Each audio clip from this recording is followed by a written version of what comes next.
નમસ્કાર મિત્રો દેશ અને દુનિયાના સુપરફાસ્ટ સમાચારમાં તમારું સ્વાગત છે। મોબાઈલ યુઝર્સ માટે માઠા સમાચાર। મોબાઈલ યુઝર્સ માટે એક મોટો આંચકો આવી શકે છે। એરટેલ, જીઓ અને વીઆઈ ટૂંક સમયમાં પોતાના પ્રીપેડ પ્લાનની કિંમતમાં 10થી 12% સુધીનો વધારો કરવાની તૈયારીમાં છે। અહેવાલો મુજબ આ વધારો ડિસેમ્બર 2025થી લાગુ થઈ શકે છે।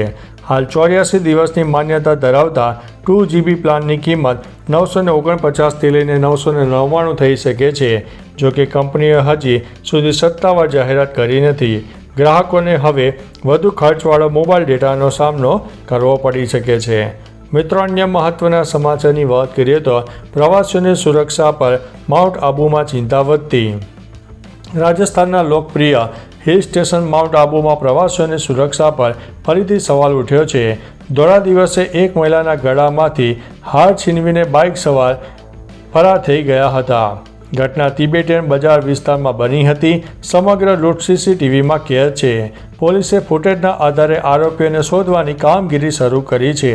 આ બનાવ બાદ સ્થાનિક લોકો અને પ્રવાસીઓમાં સુરક્ષા અંગે ચિંતા પણ વ્યક્ત કરવામાં આવી છે। મિત્રો, અન્ય મહત્વના સમાચારની વાત કરીએ તો આસારામને લઈને મોટા સમાચાર। સુરત અને જોધપુર દુષ્કર્મ કેસના આરોપી આસારામને 86 વર્ષની ઉંમરે ગુજરાતમાં હાઈકોર્ટે 6 મહિનાના રેગ્યુલર જામીન મંજૂર કર્યા છે। કોર્ટે જણાવ્યું છે કે જોધપુર હાઈકોર્ટે મેડિકલ પરિસ્થિતિના આધારે જામીન આપ્યા હોવાથી ગુજરાત હાઈકોર્ટ અલગ સ્ટેન્ડ લઈ શકે નહીં। આસારામ હૃદય સંબંધી બીમારીથી પીડિત હોવાથી રજૂઆત કરવામાં આવી હતી। મિત્રો, અન્ય મહત્વના સમાચારની વાત કરીએ તો અમીરગઢમાં આદિવાસી સમાજની બેઠક। અમીરગઢના ઝાંઝરવા ગામે વીર મહારાજ મંદિરે આદિવાસી સમાજની મહત્વની બેઠક યોજાઈ। આદિવાસી યુવાનોને જાતિ પ્રમાણપત્ર મેળવવામાં આવતી હેરાનગતિ અને વિલંબના મુદ્દે ચર્ચા થઈ। સ્થાનિક કચેરીઓમાં વારંવાર રજૂઆતો છતાં ઉકેલ ન આવતા અંબાજી ખાતે મુખ્યમંત્રીને આવેદન સોંપીને રજૂઆત કરવાનો નિર્ણય લેવામાં આવ્યો છે। સમાજ આગેવાનો સમસ્યાના ઝડપી નિરાકરણ માટે સમય મર્યાદા માગશે। મિત્રો, અન્ય મહત્વના સમાચારની વાત કરીએ તો તાજમહેલમાં કથાકારે ગાયું છે શિવ તાંડવ સ્તોત્રમ। આગ્રાના તાજમહેલની અંદર બાળ કથાકાર લક્ષ્મીએ શિવ તાંડવ મંત્રનો પાઠ કરીને વિવાદ જગાવ્યો છે। 11 વર્ષની લક્ષ્મીએ સોશિયલ મીડિયા પર વિડીયો પોસ્ટ કરીને દાવો કર્યો છે કે આ તાજમહેલ નથી, તે તેજો મહાલય છે। તેમણે પરેશ રાવલની ફિલ્મમાં ધ તાજ સ્ટોરીનો ઉલ્લેખ કરીને લોકોને ઇતિહાસ જાણવા અને સત્ય સ્વીકારવાની અપીલ કરી છે। લક્ષ્મીના આ કૃત્યથી તાજમહેલના ધાર્મિક વિવાદે ફરીથી જોર પકડ્યું છે। મિત્રો, અન્ય મહત્વના સમાચારની વાત કરીએ તો વોટ ચોરીમાં ઉલ્લેખાયેલી બ્રાઝિલિયન મોડેલે આપ્યો છે જવાબ। હરિયાણામાં વોટ ચોરીના રાહુલ ગાંધીના આરોપમાં ઉલ્લેખાયેલી બ્રાઝિલ મોડેલ લાવારીસે વિડીયો દ્વારા સ્પષ્ટતા કરી છે। મોડેલે કહ્યું છે કે તેને ભારતની રાજનીતિ સાથે કોઈ લેવા દેવા નથી અને તે ક્યારેય ભારત આવી પણ નથી। તેનો ફોટોનો ઉપયોગ થયો હશે પણ પોતે નહોતી। જો કે તેણે ભારતીય લોકોના પ્રેમને આવકાર્યા છે। આ જવાબ બાદ વોટ ચોરીનો મુદ્દો હવે વધુ ગરમાયો છે। મિત્રો, અન્ય મહત્વના સમાચારની વાત કરીએ તો મહિલા ટીમને મળ્યા પીએમ મોદી। જુઓ આ video. 2025 one day international world cup જીત્યા બાદ ભારતીય મહિલા ક્રિકેટ ટીમે 5 નવેમ્બરના રોજ વડાપ્રધાન નરેન્દ્ર મોદી સાથે મુલાકાત કરી। હરમનપ્રીત કૌરે ટ્રોફી લાવવાનો આનંદ વ્યક્ત કર્યો। પીએમ મોદીએ દીપ્તિ શર્માને તેના હનુમાનજીના ટેટુ વિશે પૂછ્યું, જેનો જવાબ દીપ્તિએ મુશ્કેલીઓમાં દૂર કરવામાં મદદ કરે છે તેમ આપ્યો।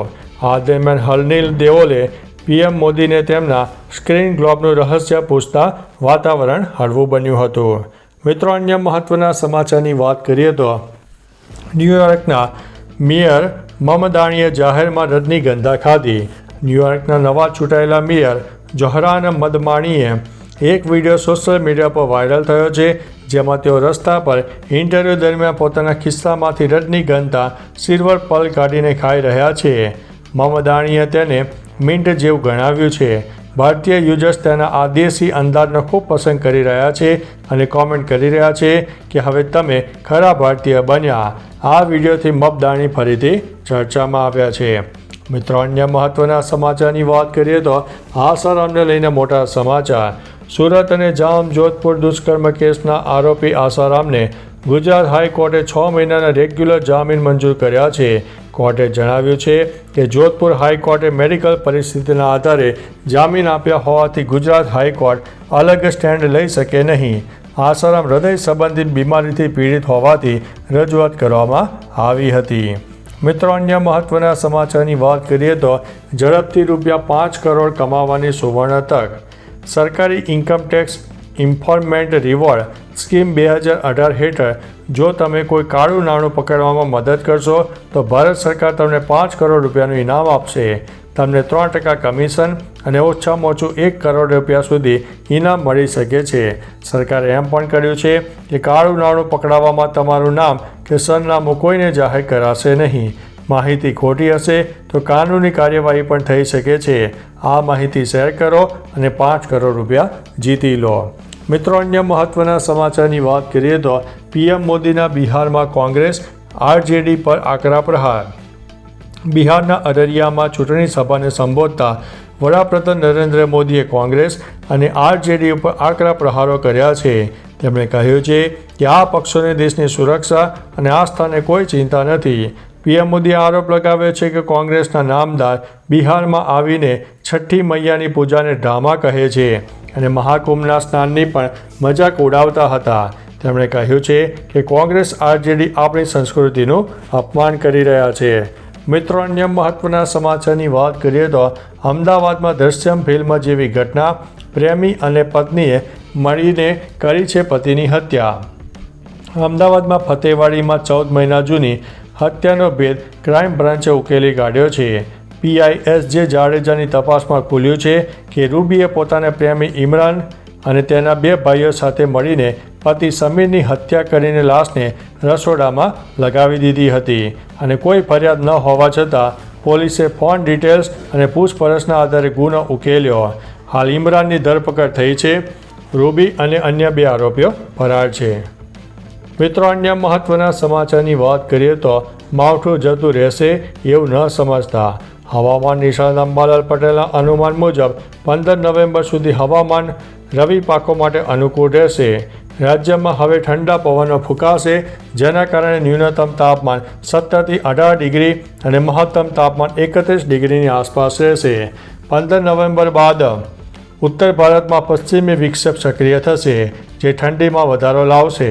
18 થી 24 નવેમ્બર દરમિયાન બંગાળના ઉપસાગરથી ભેજ વધતા દક્ષિણ, ઉત્તર અને મધ્ય ગુજરાતમાં કમોસમી વરસાદની શક્યતા છે.